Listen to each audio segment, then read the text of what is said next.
Hello, everybody, and welcome to Delving Deeper, the show where we talk about, we talk about getting into the Christian significance of a lot of these subjects. Yeah. So, I am Ethan Wetmore, joined as always by my co-host, my dad, Pastor Wetmore. How are things going, Dad? Hey there. I'm going quite well. I think one of the things that I wanted to do for an episode of this is to look at a subject that probably isn't real high on the list of people's priorities to look at, but it was something that kind of interested me because of the connection with my grandparents on my father's side. It kind of hits close to home for us, yeah. Yeah, and the topic is Freemasonry, or the Masons. If you couldn't guess by the board. Yeah. The thing with the Masons, Grandpa was very much involved with that when I was growing up. They had this area above the local pharmacy or drugstore, they used to call it way back in the day. And the thing was Grandpa was a guy who would have to bring pails or milk cans with water to the place and carry it up the stairs because they didn't have any running water for the facility. And they didn't have any heat other than this one little bitty oil burner stove, and he'd have to go light that thing. And he'd take me along to help him with some of this stuff. Okay. So I got to go inside the big room of the Masonic Lodge there, which, you know, when you're a little kid, it's kind of fascinating because they got all these rows of seats, and they had these big throne kind of chairs there. And the coolest thing is they had these little podium things with gavels on them. And Grandpa sometimes, well, until he'd yell at me, would allow me to play with the gavels a little bit. Okay, so it was an interesting thing. And Grandma, she was involved in the Order of the Eastern Star, which I had no clue what connection there was or anything like that. But it was something growing up. You'd see the books and stuff that they had at their house. They'd go to their meetings, and when I asked questions, they never really answered my questions, which I thought was odd. But I mean, it makes sense with the whole secret society business. You don't want to give a direct answer to anything. No. And the one thing, playing hide and seek, one of my favorite places to hide was Grandpa's closet in his bedroom because they had slidey doors on it. And you go hiding in there, and there was this weird thing. You know, it was white. It was like that. It was kind of fuzzy-ish, bumpy. I didn't know what it was. What was his lambskin apron? Which okay. I never even realized what it was, and I went to take it out one time and got chewed out about that one. So that was my life as a kid. That's the thing that made research for this episode so obnoxious is the fact that there are no good answers for a lot of this stuff. They love to just dodge around like, well, what's this? Well, why do you want to know? Why are you asking? Yeah. I guess the thing that helped was I did find a few books from ex-Masons that cleared up some of this stuff. And you can, from what I understand, find some actual source materials that you can read through in like various libraries that they've got set up. Okay. And so there are some quotes, which we'll see. You know, as we're talking about this, maybe we'll bring them in, maybe we won't. Right. But I think it's almost easier in some cases to summarize rather than going through 6 pages of a quote. Pretty much, yeah. But all right, well, where do we want to start? Probably want to start with what the Masons are, how they came around, right? Okay. So you got a little bit on history? A little bit, yeah. In keeping with what you just said, that it's something that's easier to summarize than to launch into a large quote, I have a large quote to launch into. Okay. So I have a quote from William B. Mellish, who is a past imperial potentate of the lodge. Okay. Or of the shrine, at least. Let's see here. While it is... No, I'll start at the beginning of it. Even the great fraternity of Freemasons, the oldest fraternal institution in the world, and of which every noble of the mystic shrine is a member, as I said, he was a Shriner, has an origin completely enshrouded in doubt and uncertainty. While it's generally agreed Freemasonry as it now exists in its speculative character dates back many years beyond the organization of the Grand Lodge of England in 1717, and that it is founded upon or was suggested by certain societies or guilds of operative masons that existed at a very early date, and whose members were the architects and builders of the olden time, yet it is not definitely known when the change from the operative to the speculative system was made, or who were responsible for it. And he continues to ramble on for a while. But I think that sums it up pretty well, that we can trace them back a bit, and from there it's anybody's guess. Yeah. I imagine that's kind of what you found as well. Yeah, you're talking about operative versus speculative. The Masonic Lodge, like it is today, would be called speculative masonry. Right. It's a bunch of guys in a room pretending to be actual working masons. Yeah, and the operative were the real deal. Yeah, they built things. Yep. Okay. Looking back at some of the history, it's kind of interesting because there is a legend out there. Was it Hiram Abiff? That sounds right. I think is his name. That supposedly it's the guy who helped build or was in charge of building Solomon's temple. If you look in 1 Kings, I think it's chapter 7, you run into it, and he's called Hiram of Tyre. And he was the guy that was in charge of the project. Well, legend has it that that's where the Masonic Lodge really started. Yeah. Was it all came from him. I'm not big on legend. We talked before one time about the legend of Sleepy Hollow. I don't anticipate I'm going to run into a headless horseman. Did a headless horseman exist? I don't think so, other than in the cartoon that used to scare me half to death when I was a kid. But it's one of those things where that's the legend. Some people are sticking to it on the lodge side of things. We just don't know. Yeah, we can confidently trace them, at least as far as the organization, back to Mr. Mellish said in 1717 Grand Lodge of England.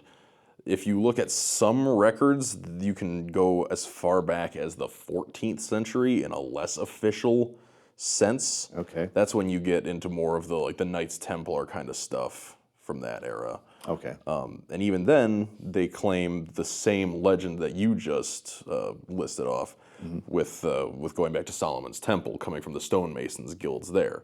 So even in the time of the 14th century, they had their story and they were sticking to it. Okay. But we really don't have any proof or any sort of record that was the case. Yeah. The Masons they used to be really big. I know back in the 60s and the 70s when I was growing up, because it seemed like there were a lot of people in our little town that belonged to the lodge. It was the thing to do, is kind of what it seems like. Yeah. And I guess, technically, doing my research, you can split the people that are involved in the lodge into 3 different groups. There are the ones, let me quote here. There's the, go to the other page. There's the ones that are called nominally religious. Basically, that's just a social club. You're going to get together with a bunch of guys and, do whatever guys do when they get together. Yep. Okay? And in my research, that was what I came across the most, I think. Okay. Was the, while I was rummaging around online to try and find any sort of actual reliable information, I wandered into a Freemason subreddit. And there were a bunch of guys there discussing decline in membership and things like that. And they were all talking about how it's important for guys to get out there and join your local lodge, because then you can meet like-minded individuals and you can advance your career and all of these great positive things. And so I think that would be what you were referring to as nominally. Yeah. And it kind of reminds me, we would binge watch TV programs, and one of them that we watched was the Murdoch Mystery Series. And at one point in time, there was a murder that happened in the Masonic Lodge there in their city. And the chief of police was all thrilled because, he would get to go in there. And he found out that some of the other people on the force and other people that he knew were members of it, which they didn't know, of course, because of the secretive. And the only way you really know is by the handshake or whatever the case might be. Yeah. So yeah, the nominal ones are there. Then you go a little farther where people get into it as far as like the more spiritual, religious side of things, but they don't see it as a real issue having the lodge and whatever religion they happen to be part of coexisting at the same time, because they go through the certain steps. Like when you start out, there's like the Blue Lodge, and that's like the first 3 steps, the first 3 levels that you have to go through. And you finally work your way up to Master Mason, which I know my grandfather was, for sure. I don't know if he went any further than that. But in that kind of humanistically religious Mason side of things, you sort of dig into a little bit of the religion side of things, but once you hit that Master Mason thing, it's like, yeah, that's good enough, and you don't go reading extra stuff and try to go beyond there. Is that kind of where great-grandpa would have kind of landed? Or would you put him in towards the even further end? I think, I know he was a Master Mason. I think he even went further because when he passed away, some of the things that my dad gave to me from Grandpa and Grandma's house were some books that were from the Masonic Lodge, and they were like some of the books that you would read if you were going to that next level and working your way up, whether you were, there's the Scottish Rite and the York Rite, and I have no clue which Grandpa would have been involved in. Okay. But it's working your way up higher and higher, because you mentioned the Shriners. I mean, in order to be a member of the Shriners, you got to be like top of the list there. You have to have basically completed either the Scottish Rite or the York Rite in order to even get in there. Yeah, and have a big Harley, which you nud and get up in your... That's, side tangent. I always find that kind of fun about the Shriners, that you have to go through all of these levels of the mysticism and all of this, secrecy and the rituals, and then you get to dress like a clown and run around in the parade. Yeah. That's you're working up to the right to be able to ride your motorcycle around. Yep. Anyway. But that third group then would be what was classified as the mystically religious Mason, and they're the ones that dig into it quite deeply, and they start to look at the theology and things like that behind it. Grandpa never made it to whatever it is, Grand Potentate or Grand Poobah or something like that. I think the potentates are specifically the shrine. Okay. I just, the other thing was the Flintstones with the Loyal Order of Water Buffalo. I never realized the connection, but that's kind of what they were doing in that cartoon, is making a little bit of light of what was going on within the Masonic Lodge. Yeah. So, and kind of to your point before, where you said that back in the day, everyone seemed to be connected in some way or other to the lodge. The one episode where Betty and Wilma, they try to sneak in, it's because all of the men in town were all at the Buffalo Lodge. Yeah. Like every single man in town was gone. yeah. So it seems like they've definitely tapered off in the modern era, and I don't know if that's just the same kind of thing that the Christian church is running into, just people aren't as willing to go out and get involved with as many things nowadays, or what they're seeing. Yeah, organized groups. Yeah. Because I think one of the statistics that I saw is like the membership is close to half of what it used to be, say, back in the 70s. It's just, not that many people are getting into it. And I know my roommate in college was a member of D. Malay because he had a D. Malay ring. Okay. And kind of asked him about it one time, and he said, it's D. Malay, you should join the D. Malay. And it's like, I'm going to college, I'm studying enough, I don't want to get involved in anything. But I didn't realize the connection that was there with the Masons as well. And that's a lot of your different, fraternal, quote-unquote, organizations have some connection or other to the Masons. I mean, you had the D. Malay, you've got the Order here, of the Eastern Star is the one that, because Grandma was involved in that one. Okay. Quite heavily. And this was another thing. Grandpa and Grandma were like at the top of the Eastern Star level for our local area. She was the worthy matron who was like in charge of all the meetings and the stuff that went on behind the doors. Grandpa was the worthy patron, and he was essentially the doorkeeper. So when the meetings of the Eastern Star, and they met upstairs there in that same room where the Masonic Lodge met. Small town. Yeah, and when they met, Grandpa's job was to be like the security guard at the door. Oh, excuse me a moment. Okay, let's see. What were we talking about? Yeah, what were we talking about? Let's see. The Eastern Star. Yes, where he was the doorman, essentially. Yeah, sergeant at arms or something like that, because once their meeting started, nobody could go in there without the special password, and which always seems silly to me. I grew up in a town of, 367? You knew everybody. You knew, these people knew who were part of their group, but they couldn't get in without the secret password. Like, okay, whatever. But so Grandpa, there was a crossover between the different groups. And there were some other groups as well. I mean, some of these I'd never heard of, like the Job's Daughters, Daughters of the Nile, the Mystic Order of Veiled Prophets of the Enchanted Realm. I'm pretty sure you made that one up. And then the Knights of the Red Cross of Constantine. That one sounds familiar. Well, maybe because of the Red Cross, but I don't think it's the same Red Cross. So. Right, but I mean, that's the Knights of the Red Cross of Constantine. Is that kind of like the Rosicrucians then? No clue whatsoever. Okay. I couldn't find anything on them. The Rosicrucians, I feel like, aren't as big now. They were even like before the Masons were kind of a big deal. Okay. But they were one of the related organizations. Not that they were affiliated or connected to them, but you had the Rosicrucians, which I believe was the Knights of the Rosy Cross. Okay. Is where they get their name from. So that might be connected with the Knights of the Red Cross of Constantine.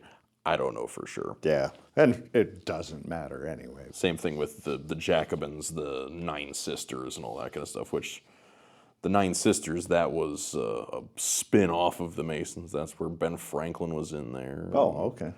And, who was the Frenchman? Voltaire? Voltaire, okay. Yeah, he was, I believe, a Nine There Sister. are a lot of, well-known people that were connected with the Masons over the years. Tons. I know Winston Churchill was, and Douglas MacArthur, bunch of presidents and Supreme Court justices, if I recall correctly. Yep. Henry Ford, George Washington. I mentioned Ben Franklin already. J. Edgar Hoover, Douglas MacArthur, all 7 of the Ringling brothers, which I see you put in the list there. That's an interesting one. Yeah. Not overly surprising when you think about the kind of stuff that went on with the circus, but... Yeah, I mean, it's just, a lot of people were involved back then. I don't think it's quite as big of a deal nowadays.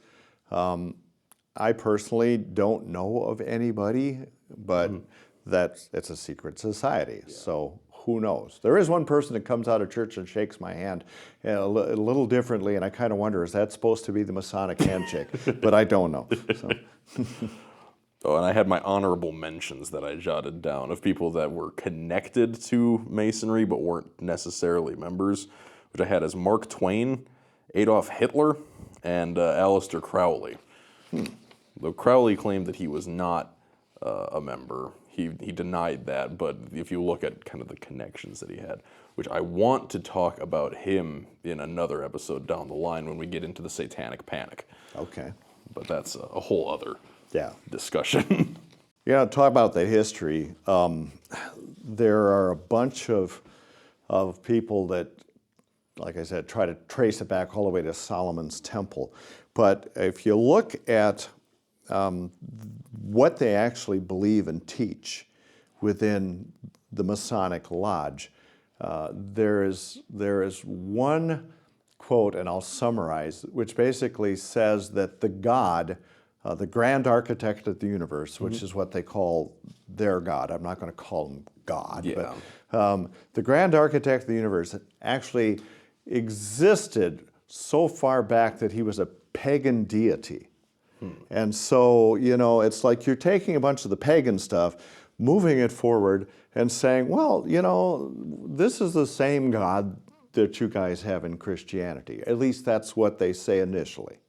It's kind of the same vibe as like universalism, universalist, Unitarian kind of stuff. That it's like, well, everyone believes in the same God. They all just call him different things. Yeah, and you see that in some of the rites. One of the things I didn't mention in the big room there where the lodge meets, there was a kind of a little altar-y type thing, and on the altar was this great big book. And I didn't know what it was, and we'll come to find out, years later, well, it was the Bible. Okay. Okay? And the thing with the lodge, if you're in an area that is basically a Christian area, they'll have a Bible on there. And you swear, you take oaths and stuff on this. If you are part of an Islamic area, they have the Quran. If you're part of a Hindu area, it'll be, the Bhagavad Gita or one of those things like that. So it's like, the way they look at it is like all gods really are kind of a corruption of the grand architect of the universe. And so when you think about, is it compatible with Christianity? Well, that's like saying, well, the God that we worship is the same as the God of Islam and no God whatsoever. And the answer in a short word is no, it's not compatible with Christianity. Which that kind of takes us to the one of the big reasons that we wanted to talk about this topic in general was the fact that especially the Lutheran Church Missouri Synod and other Lutheran churches have taken such a strong stance against Freemasonry in all of its forms that we kind of wanted to just talk about why. What are the reasons that it does not jive with Christianity, and are they right for completely dismissing it outright or not? Okay. Right? I guess the place to start is looking at, especially from a Lutheran perspective, how is a person saved? And we can always go back to, we are saved by grace through faith. This not of yourselves, it is the gift of God, not by works, lest any man should boast. Okay? And by works, no one is declared righteous in God's sight. Okay? Right. That's what Scripture says. Well, when you're looking at Freemasonry, they are essentially a works righteous group. Mm-hmm. Okay?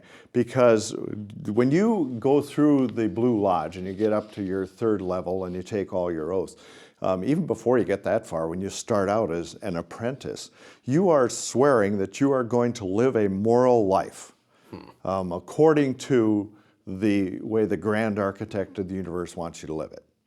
And the farther up you go in the whole chain, you come to realize that it's stated, if you lead a good enough life, being kind to people, doing good deeds, things along those lines, that you will be recognized for that by the grand architect of the universe, and you will get to go to that great celestial lodge when you die, which is straight works righteousness, period. And that tracks with a lot of the charity work that we see so many of your Masonic and fraternal groups doing. Yeah. And the charity work, that's fine. Yeah. But it's just when you put it together with all of the religion side of things, then you run into issues. It's their motivation that's the issue that we take. Yeah. And we talk about it being a secret society where people on the outside don't know what's going on, even within. Because reading through some of the quotes and stuff from the actual writings and some of the vows that these folks have to take when they're moving from apprentice to whatever the second level is, I forget, and then up to Master Mason, the thing that you realize is they're not being very open and straightforward with their people. Right. Because you start out and I found, fascinating probably isn't the right word, but I'll use it. I found it kind of fascinating to think about the ritualistic stuff that goes on when that person is becoming an apprentice at the ground level. Mm-hmm. They basically, I'm trying to remember all of it, but they have a hood over their head so they can't see. Yep. I believe they have a rope around is it their neck or something? I think so. They got a pants leg that's rolled up, and all this. The side of their chest is bare. Yeah, all this symbolism stuff, right? But the thing that I wanted to point out was the hood, because one of the things that is said for this person that's going into the apprenticeship thing is, this person has been walking in darkness and he now wants to come into the light. Mm-hmm. Well, okay, that kind of sounds vaguely like Christianity. It does. Because Jesus is the light of the world. The people who walked in darkness have seen the great light. Yeah. But the thing is the great light that they are seeing is not the light of Jesus Christ, it's the light of Freemasonry, which is not just, it's not based on the Bible at all. It's based on whatever book that you are, connected with in your religion, and the square and the compass of Freemasonry. So it's just kind of weird. So the light that you're going into from a Christian perspective isn't light at all. It's just another form of darkness. Yeah, a slightly fancied up version. Yeah, with cool looking things that you can put on a logo, right? Yeah. So, I don't know. Any questions that you got, direction that you want to take this thing as far as talking about their theology and all? By the way, they don't claim, when you're initially starting out, they don't claim that it's a religious thing or a theological thing. Mm-hmm. They claim it's a philosophy. Right. It's once you farther make your way up the line there, that's when things start to get more spiritual and deep into it. So. And that's where you were just saying that they're not super upfront with even their own members. When I was doing my looking with the Freemason group online, kind of seeing what they were saying to each other, they were talking about the declining membership, and one of the reasons that they were speculating that membership is tanking is because all of these religious organizations and all these people, they think that it's some sort of big spiritual thing that we do here, mm-hmm. and that it's this, that people need to be concerned because they think that Freemasonry is a religion and all this. It's not anything like that. It's just, like-minded individuals getting together, and it's just a way of living your life. Like, yeah. And these are all people who are still in the Blue Lodge, mind you. Right. The thing is, I looked up a definition of religion, mm-hmm. okay, from like Webster's New World Dictionary. Religion is a belief in a divine or superhuman power to be obeyed and worshipped as the creator and ruler of the universe. That's the number one. Number two, religion is an expression of this belief in conduct and ritual. So religion has like a belief in a divine being. It has divine things that it separates. These are things that are holy, mm-hmm. And these are profane things. Masonry has that. Yeah, that's like to a T. Yeah, and it's you might call the God that you worship, the divine architect of the universe, but it is basically a God. Mm-hmm. And it was interesting too. You don't ever hear about the name of God. It's the one who cannot be named until you get quite high up, heading towards that grand whatever it is at the top of the list there, and then you run into this Yahba Om, I believe is her own. It's a conglomeration of Yahweh, or Jehovah, and then the Va is like a takeoff on Baal, and the Om is either it depends upon who you're reading. It's either a Hindu god's name, or it is like the name of an Egyptian god, Osiris. And so you're taking the God of the Old Testament, putting it with Baal, who for some reason God in the Old Testament never really thought very highly of Baal. No, those two don't seem to jive. Yeah, and if it is an Egyptian god, Osiris, that doesn't quite fit in with God either. Just go back to the book of Exodus. Mm-hmm. But this is where they claim it's not a religion, but yet It is. And you're combining all these different groups and just saying, it doesn't really matter what you believe as long as you believe in something. Yeah. But the something you got to believe in is the Masonic something. Because you, as it goes farther up and higher in the rank, they also start to talk about what it is that you need to believe. And all other religions, whether it's Christianity, Islam, or whatever, they say there's a slight element of truth to them. However, it has been corrupted. And the only true religion, which goes all the way back to ancient times, even before Christianity or Judaism or anything else, is the belief of the Masonic Lodge. So it's definitely a religion. Yeah. Okay. The Bible. Talk about how the Bible was on the, the Bible is on the little altar stand thing out there. It's interesting what they think about the Bible too, because the Bible to a Mason is a piece of lodge furniture. I mean, That doesn't seem right. No, it is not. It's really no different, other than maybe it's slightly lower than the compass and the square, but it's just a piece of furniture, like a gavel. It's a decoration. Yeah, and the thing is it is not the Word of God. It doesn't relay the will of God.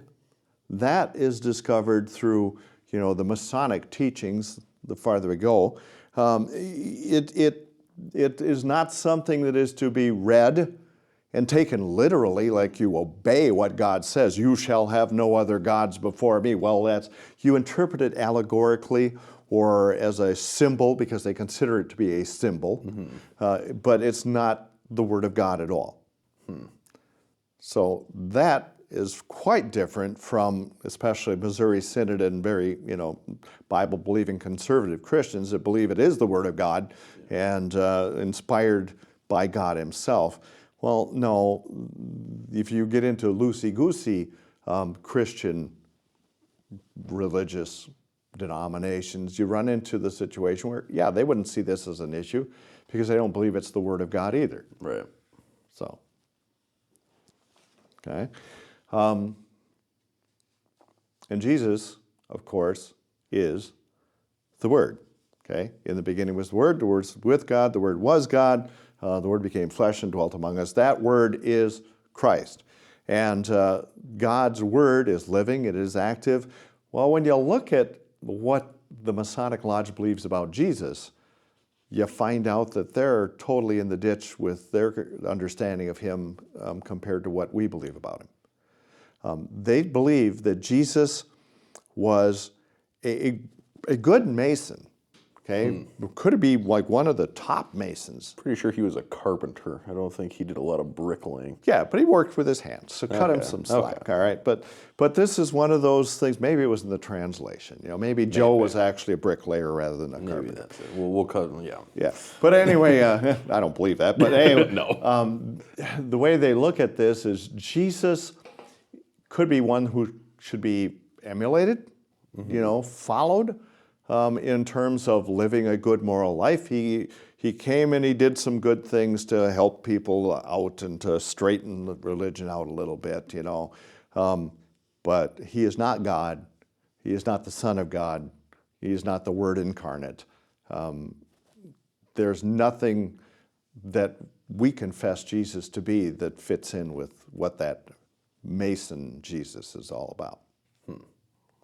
Which right there, that's heresy. That's the heresy of Arianism. And the interesting thing is when you look at their view of God, this whole, the grand architect of the universe, a couple of things about their God attributes. Yes, He is all-knowing. That's where you get the all-seeing eye. Yeah. Okay? That gizmo, our God sees all, but the God of Masonry, does He see it all in a judgmental way or not? I always thought it was a judgmental kind of a thing, but when you read through some of their stuff, the God of Mason, the grand architect of the universe, cannot be offended by us mere humans. In which case, it doesn't sound like there's any judgment whatsoever. No. So he just likes to observe. He doesn't actually care. And he's watching to see, oh, good dear, you're doing things according to the way you should be, walking the Mason route. And if you do well enough, you get to go to that, celestial lodge when you die. Yeah. So, I don't know. It's an interesting way of looking at God, Scripture, any of that stuff, which is interesting, but it's just like you said, heresy. Yeah. Arianism. Another one is if you're thinking about the Gnosticism, talking about heresies, where you can have this higher secret knowledge. Yeah, I mean, it fits right in with a lot of that stuff, and it also fits in with the whole idea of dualism.